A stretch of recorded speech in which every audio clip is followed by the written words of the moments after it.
You're on. Hi. So if you're seeing this online, hopefully you're getting the audio. I'm a bit off to the side this time. You've also got your PowerPoint. And I will hand out physical versions of these if you're here. You'll also be able to see the PowerPoint on the screen. But I was just thinking at the last moment, you might also want to have it in front.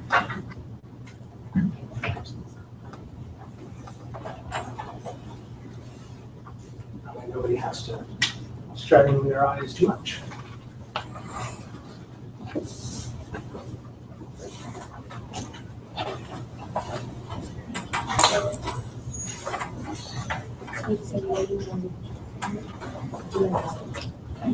So this is the sentence level workshop.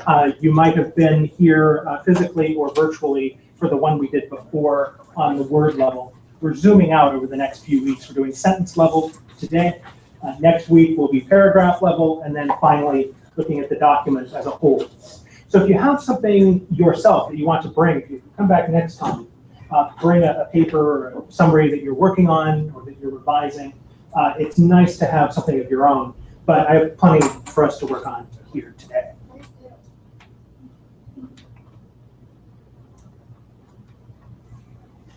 Emphasis is what I want us to focus on in particular.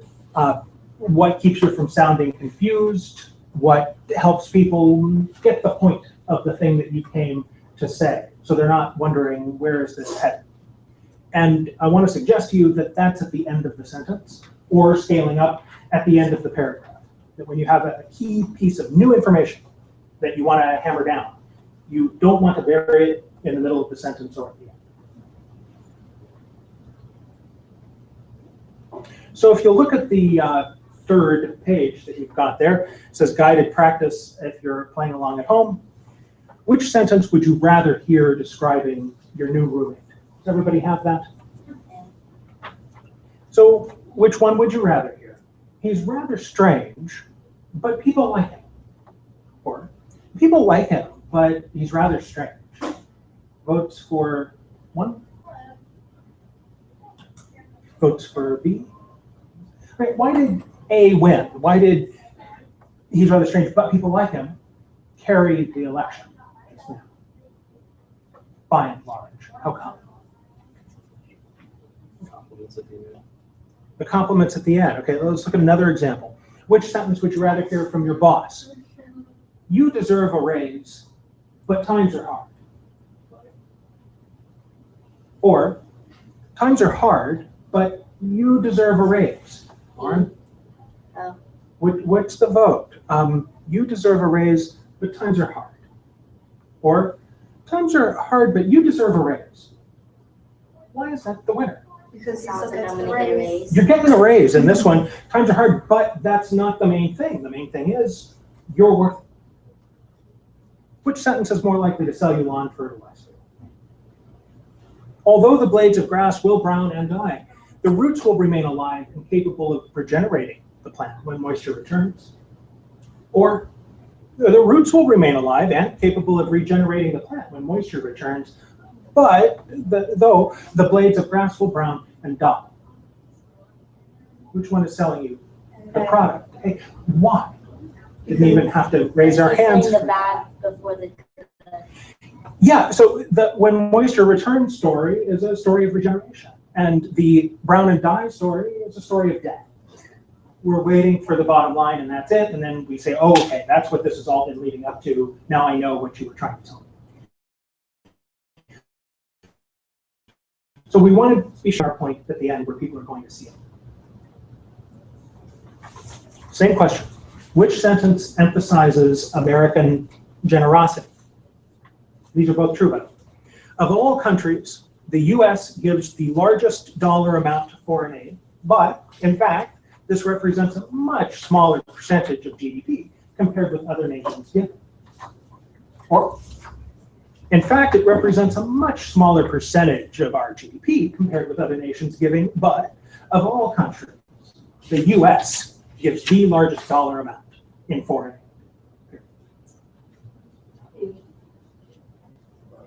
B is the one that makes us proud of America. That's the generous one. They're both true. If you got money, it likely came from us. But by the same token, we had the money in the first place. So think about this when you're writing your sentences. A lot of times we are good about maybe wordiness, about extra words. We're good about taking those extra words out. But also think, okay, what's the emphasis here? Are people going to catch what I want them to catch? All right. So let's do these on our own. You've got them on the screen. You don't have to strain your eyes. You've also got them in front of you.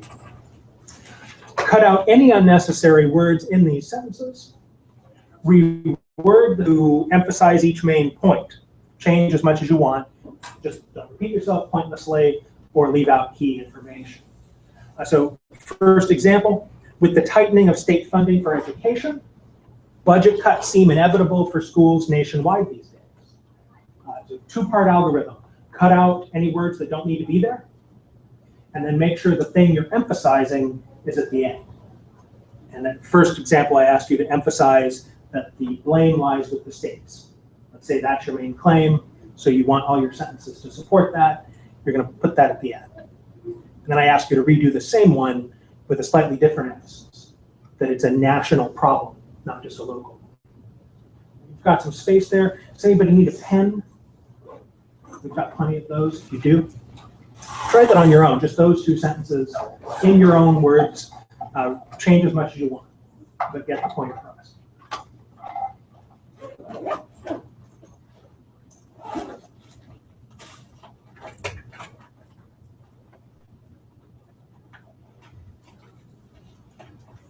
How are we doing online?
How is that different from this?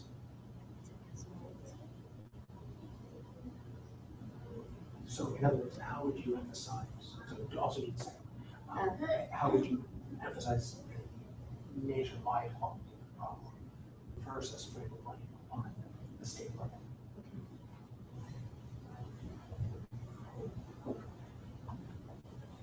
Make sure you do both.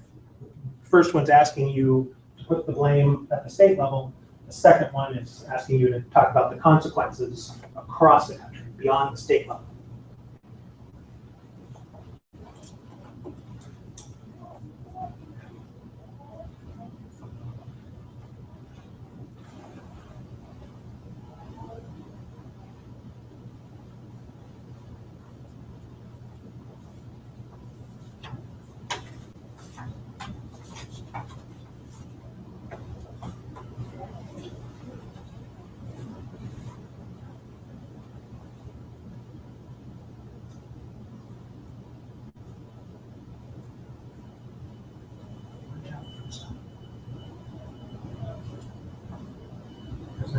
You are in the style of workshop lessons. You're business. Trying to figure out who did the tightening. So that actually might be happening. State governments, state legislatures that are tightening. Since they're doing that, therefore, what's the rest of the sentence?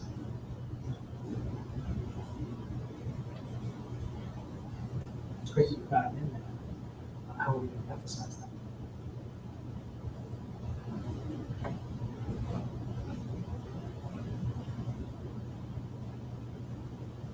So for emphasizing it, we're putting it at the end of the sentence. I want to suggest to you that's where you want your culprit. So in this case, who is cutting back on their budgets? Schools? Tory, right? Mhm. Schools are cutting back. Why? Because there's budget, well, they have the budget cuts for certain Yeah, who are they? So schools are cutting state funding. back because of something that's going on with the states. So what's your answer for that first one? With the tightening of state funding for education, budget cuts seem inevitable for schools nationwide these days. How should it go?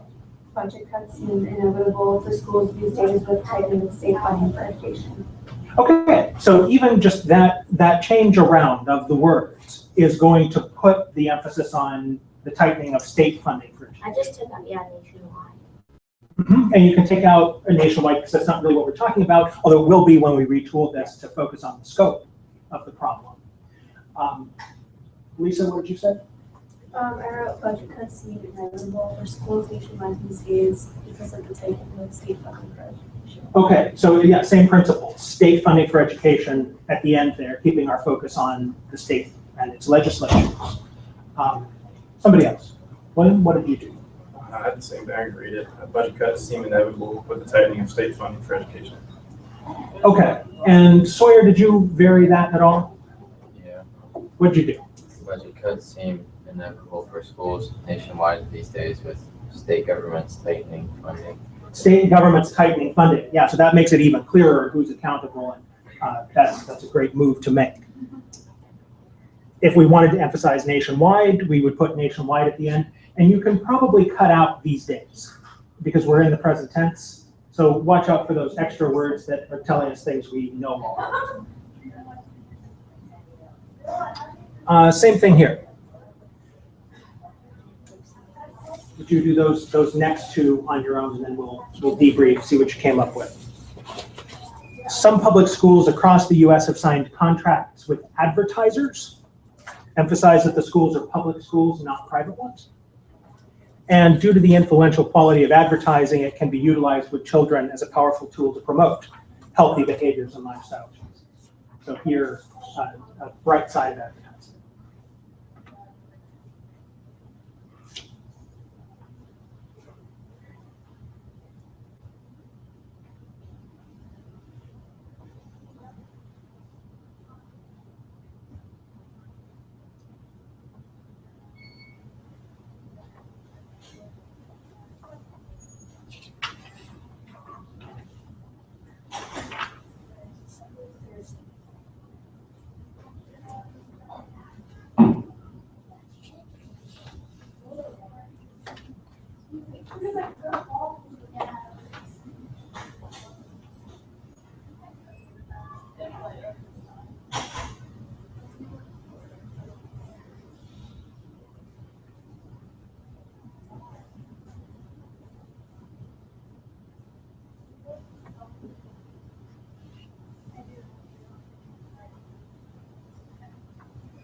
Do any various reasons?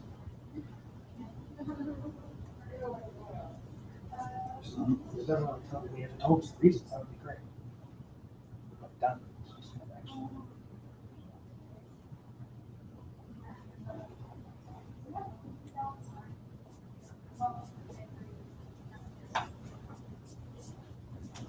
So we've got public schools, hopefully towards the end in that emphasis position.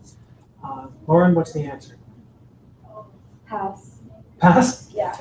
Lisa, what do you think? Wait, what did you ask? What's your answer to some public schools across the U.S.? I wrote around the U.S. contracts have been signed with advertisers in some public schools. In public schools, contracts have been signed with advertisers in public schools. So now we're thinking, oh, really, in public schools? I mean, these are state-owned, taxpayers are paying into this, kids have to go there. Do we want kids in public schools seeing ads if they don't have a choice about it? Sawyer, what did you do?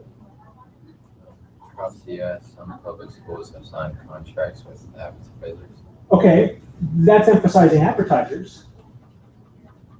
How would you emphasize public schools? Advertisers have signed contracts with some public schools. With public schools, yeah, I think that's the direction to go. And here's a wordy sentence, but it's talking about something important. Due to the influential quality of advertising, it can be utilized with children as a powerful tool to promote healthy behaviors and lifestyle choices. What did we do here? Front table. Tell me your name again. Jack. Jack and Travis. What's your answer, Jack? Utilizing the influential quality of advertising, children are promoted to partake in healthy behaviors and lifestyle choices. Okay, so we've got children in the second half of the sentence, but push them farther. What did you say? Again, I said, due to the influential quality of advertising, children can be used as a powerful tool to promote healthy behaviors and lifestyles.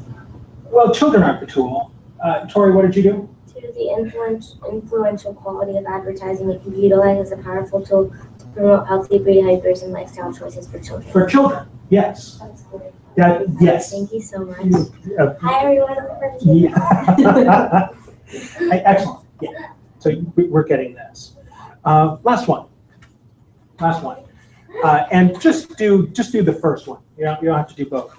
But, emphasize what Dr. Salk gave up and take out any unneeded words, please.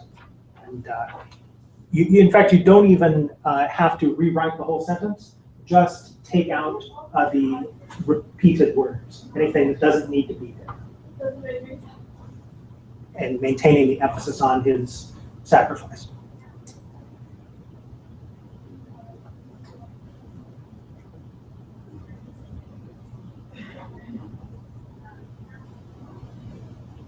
Maybe draw an arrow if there's something that you move.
So what's the answer? I wrote, Dr. Jonas Salk was hailed a hero for valuing the health of people over financial status, but he forfeited a profit for Forbes estimated at $7 billion. When he forfeited a profit, Forbes estimated at $7 billion. So we're getting that forfeit and that amount. Everybody cut out a few words, but we definitely don't want to cut out that amount. It's a great way to do it. So maybe something like that. My example is similar to yours. By refusing to put a patent on his polio vaccine, Jonas Salk was hailed as an international hero for valuing the health of all people, but he forfeited a profit estimated at $7 billion. So the amount of money does matter? Because I didn't think it did, because we're already saying he forfeited a profit. Sure. So we already know he's losing money, so Losing it's money, kind of repeated. but it's a pretty distinct amount of money. Right. And so, and it's even got a citation. So we've got a source. I guess because it, like, he was hailed as a hero, I guess you would imply like, oh, he must have lost a lot of money from forfeiting. Right. Now, if we wanted to emphasize the hero and the legacy, I also put an example on your handout. We could go that direction and say he forfeited a profit estimated at $7 billion, but because he put people first, international hero. So because there's Forbes in it, though, we should probably use it because it's a good source. It is, yeah. Wouldn't you say? Well, yeah. Yeah. And so, and some other versions that hopefully line up with yours. Now, advertisers are signing contracts with schools, many of them public schools. There's a repetition, but it's a repetition for a cause. We really want to underline that point. Because advertising influences children, it can promote healthy behaviors and lifestyle choices among that population. And I probably need children closer to the end. Schools are cutting budgets across the country, but the problem originates with individual states' budget cuts, emphasizing the states are responsible. As more states cut education funding, schools are cutting budgets across the US, emphasizing that this is a national issue. So, moral of the story, be strategic, bless you. Thank you. Be strategic about that end of the sentence. It's valuable real estate. Make sure you don't trail off. You don't want anything there that's like, for various reasons, in several aspects, blah, blah, blah, blah. You don't want to trail off. You want a huge point there before the period. Put key information there. That's a sacred position of emphasis, end of the sentence. And by the way, this scales up. So we'll be talking next time about paragraphs. The bottom line of your paragraph should really drive home your key point. And indeed, that's why we call it the bottom line. That metaphor from accounting holds true in language as well. Questions? Great, thank you very much. Thank you. That's it. That's it, 30 minutes, you're in, you're out. Funny thing is, like, I would like to know how to set it up before I swim over the